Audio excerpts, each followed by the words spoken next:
오피스텔도 괜찮나요? 라는 질문 자체가 나는 좀 의아스러웠어요, 처음에는. 어떤 게 다른 건지 잘 모르겠고, 나는 빌라 월세 투자자는 아니거든요. 빌라 월세 도하는 사람인 거지, 반지하 월세 하는 사람이 지상층 빌라와 선생님 외곽 지역의 신축 빌라를 내가 꺼릴 것인가에 대한 생각을 해보면 거기는 집 컨디션이 훨씬 좋잖아요. 근데 내가 거기에 선입관이 생기기는 되게 어려운 것 같아. 오히려 거기서 월세 받는 거 수월한 거잖아. 그리고 해놓으면 새 집이니까 상대적으로 갖고 있으면서 수리해달라, 비가 왔을 때 물이 샌다, 그런 일은 상대적으로 좀 덜하지 않을까라고 생각하거든요. 근데 그 관리 용이성에서 훨씬 수월한데 내가 거기에 대한 거부감이 있어.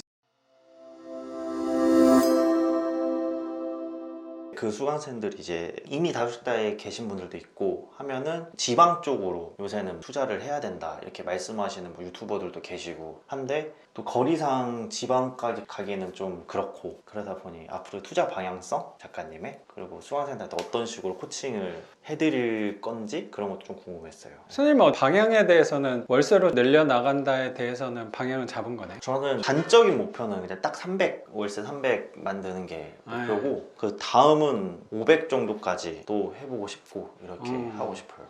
이렇게 하다 보면 자연스럽게 500은 300은 이제 거의 달성한 거라고 생각은 들고, 똑같이만 반복하면 500 가는 거야. 또 300까지 달려가려고 이렇게 막 하다가 갑자기 이제 정부에서 임대사업자 대출, 명예사업 대출이 안 된다 이렇게 말씀을 딱 해버리니까 임장 가려고 찜해놓은 목록들을 못 간 거예요. 안 나온다고 하니까 수도권이. 대체로 오피스텔을 일단 해야 할 것 같은데, 오피스텔은 제가 한 번도 안 해봤으니까 이제 오피스텔도 조금씩 어떤 느낌으로 가야 되나 이런 생각으로 여쭤보려고 했습니다. 작가님도 오피스텔에 관심이 있으신가? 오피스텔을 다른 거라고 생각하는 관점 자체가, 그런 질문을 저는 당연히 많이 받긴 하는데, 오피스텔도 괜찮나요? 라는 질문 자체가 나는 좀 의아스러웠어요, 처음에는. 어떤 게 다른 건지 잘 모르겠고, 나는 빌라 월세 투자자는 아니거든요. 빌라 월세 도하는 사람인 거지, 반지하 월세 하는 사람이 지상층 빌라와 선생님 외곽 지역의 신축 빌라를 내가 꺼릴 것인가에 대한 생각을 해보면 거기는 집 컨디션이 훨씬 좋잖아요. 근데 내가 거기에 선입관이 생기기는 되게 어려운 것 같아. 오히려 거기서 월세 받는 거 수월한 거잖아. 그리고 해놓으면 새 집이니까 상대적으로 갖고 있으면서 수리해달라, 비가 왔을 때 물이 샌다, 그런 일은 상대적으로 좀 덜하지 않을까라고 생각하거든요. 근데 그 관리 용이성에서 훨씬 수월한데 내가 거기에 대한 거부감이 있을까를 생각이 들고, 선생님 지금 8개 한 물건을 보니까, 근데 이런 물건을 했던 사람인데 처음에 시작을 할 때 외곽지역 빌라는 선입관이 있기 때문에 보통 잘 못해요. 근데 선생님은 외곽지역을 처음부터 한 사람이란 말이야. 그리고 8개가 전부 다 외곽 쪽이야. 네, 맞아요. 그 진입장벽을 넘은 사람이에요, 선생님은. 나는 원래 이걸 하던 사람이니까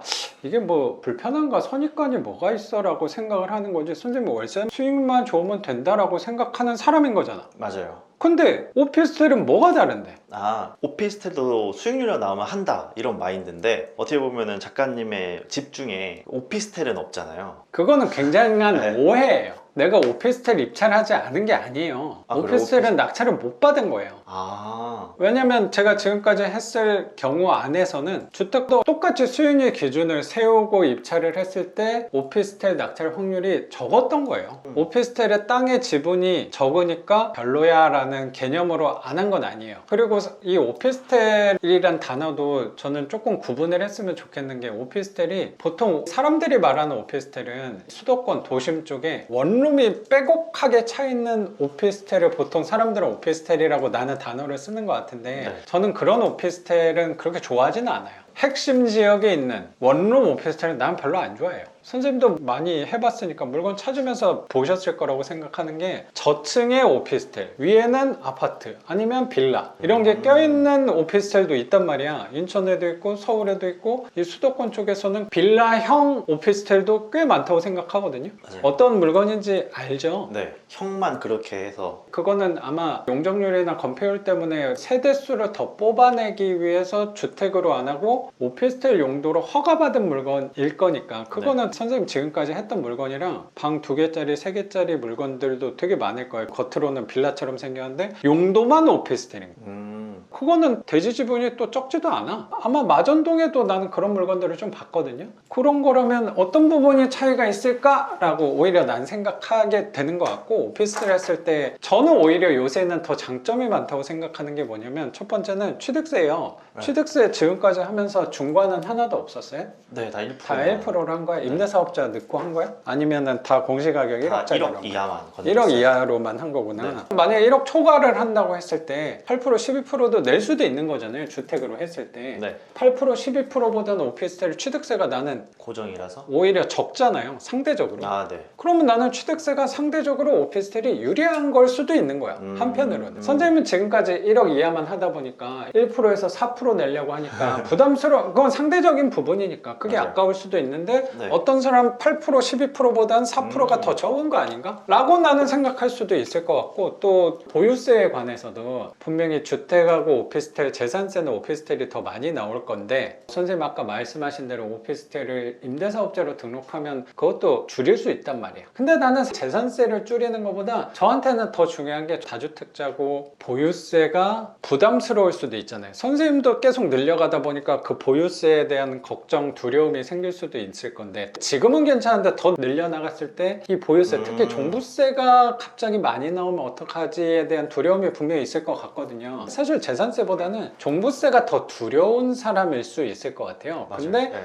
오피스텔은 세법상 상가예요. 그래서 걔는 취득을 했을 때 종부세랑 별로 상관이 없어. 그러면 나한테는 오히려 세금적인 게, 사람들이 봤을 때 오피스텔이 세금이 더 비싸다라고 하는데 나한테는 취득세랑 종부세에서 더 유리한 주택이야. 그러네요. 그러면 나한테는 괜찮은 부동산이 아닐까라고 생각해서 이런 생각을 갖고 있다 보니까, 어쩌면 선생님은 계속 주택 1%짜리만 하다가 이걸 하려고 하니까 거부감이 들 수도 있을 것 같긴 하네. 근데 내 입장에서는 왜 그걸 걱정하지? 뭐가 다르지? 오히려 더 유리한, 다 유리하다는 건 당연히 아니에요. 유리한 점도 분명히 있잖아요. 그러면 왜 물어보지? 라는 내 마음도 이해가 될 거라고 생각도 들어요.